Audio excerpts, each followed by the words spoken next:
आने वाले 2025 में बिहार में लोकसभा का चुनाव है और इस चुनाव के लेकर जदयू पूरे तौर पर कमर कस चुकी है। और इसी क्रम में आज मुजफ्फरपुर के लंगर सिंह कॉलेज में आज कार्यकर्ता समागम की एक मीटिंग रखी गई और इसमें तमाम कार्यकर्ता जो मुजफ्फरपुर से रहने वाले हैं, इसके साथ साथ आसपास के शहरों के, वो सब इस कार्यक्रम में शामिल हुए।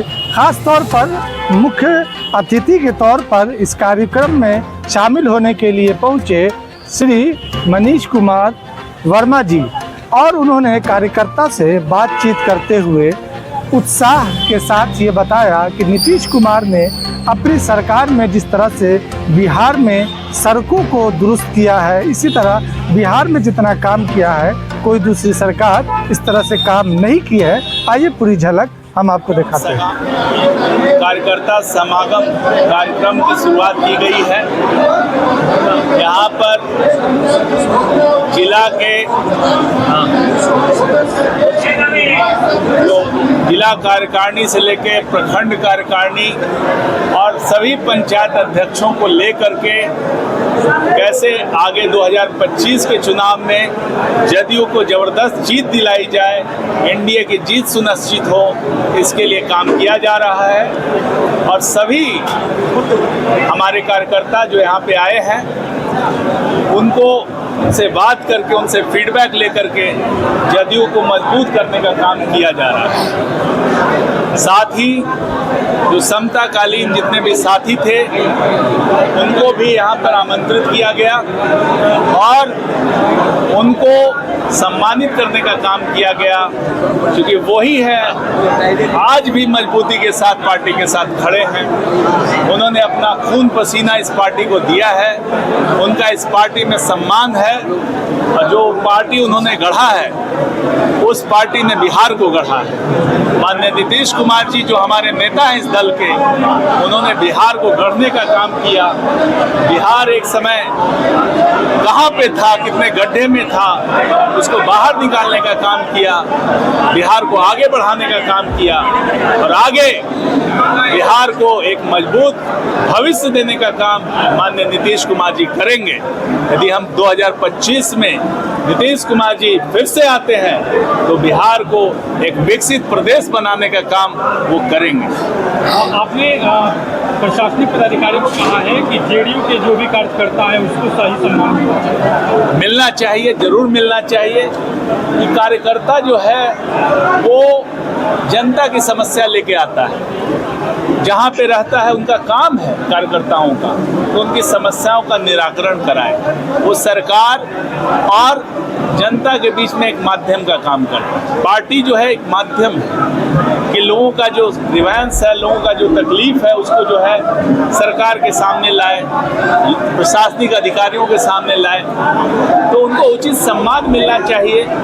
उनको जितने भी लोग हैं यदि उचित उनका डिमांड है, उचित उनका काम है तो उनका काम होना चाहिए। मैं सभी प्रशासनिक पदाधिकारियों से भी अनुरोध करूंगा कि उनकी समस्याओं को देखें। जनता की वस्तुतः वो जनता की समस्याएं हैं, उनको निराकरण करने से जनता की समस्याएं सॉल्व होगी। तो उनको उचित सम्मान कीजिए और जनता की जो भी समस्या है उसको दूर करने का प्रयास कीजिए।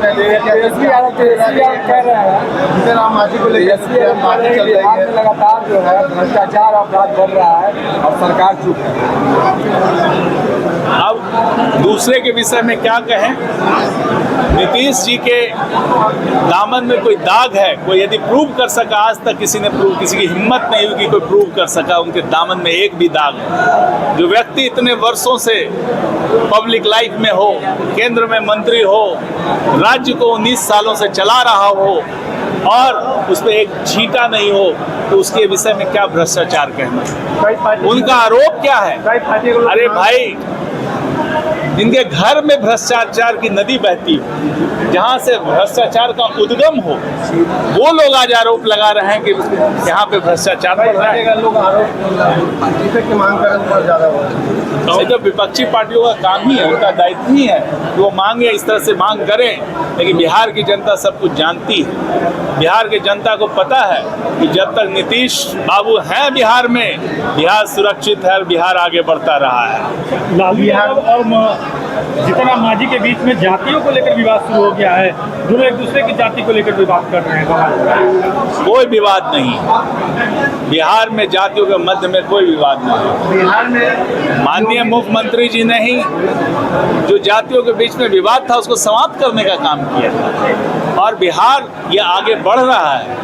ये तभी बढ़ रहा है कि जब विवाद समाप्त हो। जब विवाद रहेगा तो बढ़ेगा कैसे? एक दूसरे की जाति पर टिप्पणी कर रहे हैं। भाई हम जाति की राजनीति नहीं करते, हम जमात की राजनीति करते हैं, हम समाजवाद की राजनीति करते हैं, हम लोगों की राजनीति करते हैं। तो इसमें माननीय मुख्यमंत्री जी को जात पात से कोई मतलब है। बिहार में योगी मॉडल लागू करने की मांग की जाए, लव जिहाद का कानून लागू होना चाहिए।